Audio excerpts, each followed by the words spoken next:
Electricity is so deeply woven into our daily lives that most people rarely stop to consider what happens if it suddenly disappears.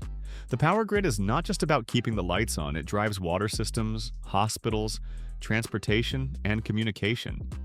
If the grid were to fail for 30 days, the consequences would unfold in stages, moving from inconvenience to chaos and finally to either adaptation or collapse. The first 48 hours, a false sense of normal.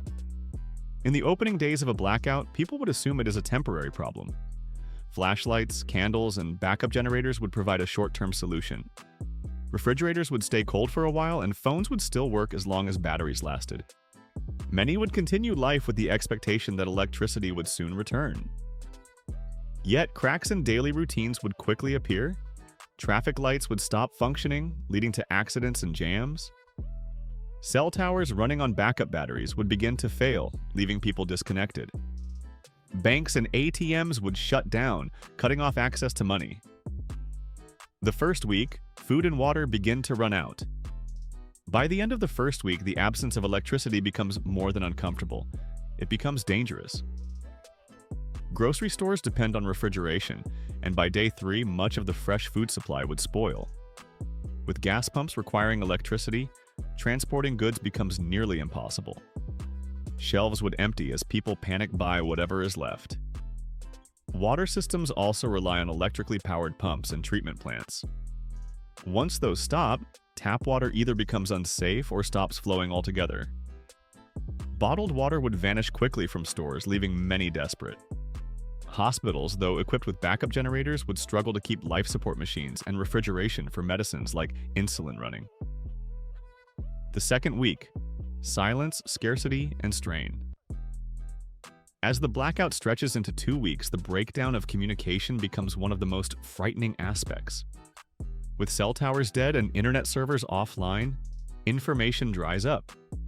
People no longer know whether the outage is local, regional, or national. Transportation grinds to a halt. Cars sit idle without fuel, and trucks that once delivered supplies stop moving. Air travel ceases entirely because air traffic control systems cannot operate. Police, fire, and emergency responders are overwhelmed. Their resources stretch thin. In some places, law enforcement would lose control altogether. Looting and theft would increase in urban areas where supplies are scarce. The third week, a public health emergency. By the third week, a full-scale public health crisis emerges. Without garbage collection, trash begins to pile up in the streets. Without functioning wastewater treatment plants, sewage leaks into rivers and streams, contaminating water supplies. Diseases such as dysentery or cholera could spread into dense communities. Hospitals that survived the first 2 weeks would now be collapsing. Supplies of critical medications are gone, surgeries are delayed indefinitely, and emergencies become nearly impossible to treat. Pregnant women, the elderly, and those with chronic illnesses are among the most vulnerable. At the same time, mental health takes a devastating toll. The fourth week, adaptation or breakdown. As the blackout approaches a month, society reaches a turning point. Some communities will have adapted, while others will have descended into collapse. In urban centers where resources are long gone, riots, theft, and martial law may become the norm. In contrast, some rural or suburban areas would find ways to endure.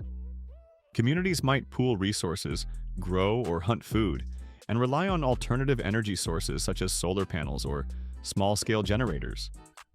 Barter systems would emerge in the absence of functioning banks, with skills and goods replacing cash as the currency of survival.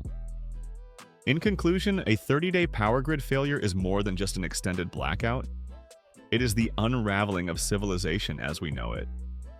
The stages of collapse move quickly, from initial inconvenience to food and water shortages, to public health emergencies, and finally to either adaptation or chaos.